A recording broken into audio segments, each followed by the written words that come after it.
ఒక్కసారిగా ఇంతమంది భక్తులు తరలి వస్తున్నారు. ఇంకోవైపు ట్రావెన్కోర్ బోర్డు ఏం చేస్తోంది? సో ప్రస్తుతం పోలీసులు ఎలాంటి ఆంక్షలు విధించారు? ఆన్లైన్ స్లాట్ బుకింగ్ విషయంలో ఎందుకు పరిమితులు విధించాల్సినటువంటి పరిస్థితి వచ్చింది? నేరుగా శబరిమలకు వెళ్తున్నటువంటి భక్తులకు దర్శనం అయ్యేందుకు పడుతున్నటువంటి సమయం ఏంటి? సో ఎవరైతే మొత్తం ఎరిమేల దగ్గర నుంచి శబరిమల వరకు వెళ్లేందుకు పడుతున్నటువంటి సమయం ఎంత?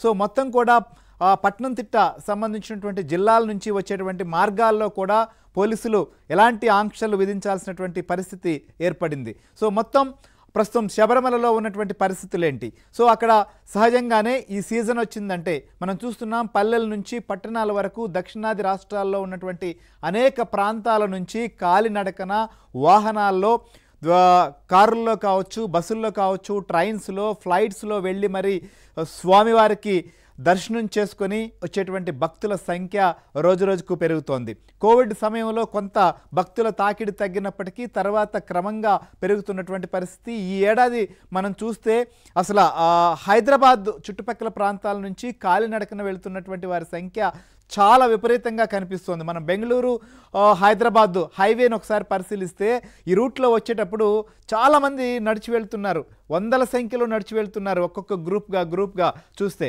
సో ఇలానే అనేక ప్రాంతాల నుంచి కూడా భక్తులు రావడంతో ప్రస్తుతం పరిస్థితి చూస్తే మనం ఇటీవల 2 రోజుల క్రితం ఒకసారి పరిశీలిస్తే దర్శనానికి దాదాపుగా 24 గంటలు దాటిపోయినటువంటి సందర్భం కూడా ఉంది.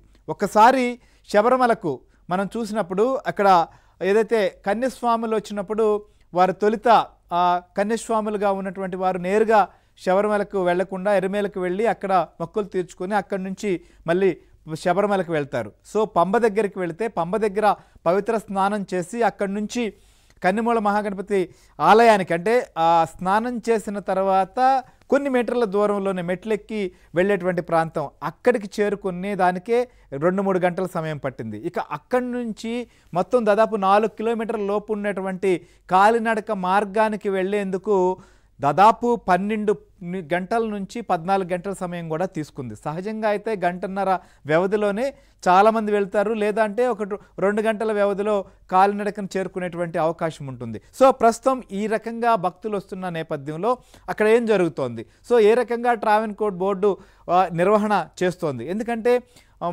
అక్కడికి వచ్చేటువంటి భక్తులు ప్రధానంగా దర్శనం మాత్రమే కాదు, సో ఖచ్చితంగా ఇరుముడి తలపై పెట్టుకొని వచ్చేటువంటి ఈ భక్తులందరూ కూడా 18 మెట్లు ఎక్కి మొక్కు తీర్చుకోవాల్సినటువంటి పరిస్థితి ఉంటుంది. దీనికి కూడా సమయం పడుతుంది. సో ఈ నేపథ్యంలో అక్కడ ఏ రకమైనటువంటి చర్యలు తీసుకుంటున్నారు? ఇంకొక వైపు ఇక్కడ కొన్ని స్నానం చేయడం వల్ల ప్రస్తుతం వాతావరణ పరిస్థితుల నేపథ్యంలో కొంతమందికి జ్వరాలు కూడా వస్తున్నాయి, దీంట్లో జాగ్రత్తలు కూడా పాటించాలి అనేటువంటి అంశం కూడా సూచిస్తున్నారు. సో ఈ పరిణామాల నేపథ్యంలో తెలుగు రాష్ట్రాల నుంచే కాదు అనేక ప్రాంతాల నుంచి శబరిమలకు వెళ్తున్నటువంటి భక్తులకు అక్కడ ఉన్నటువంటి వాస్తవ పరిస్థితిని తెలియజేసేందుకే ఈ అనాలిసిస్ కూడా చేస్తున్నాం. సో దీనిపైన ఎప్పటికప్పుడు ఫాలో చేస్తున్న రుత్విక్ మనతో పాటు లైవ్లో జాయిన్ అయ్యారు. ఇక పంబ నుంచి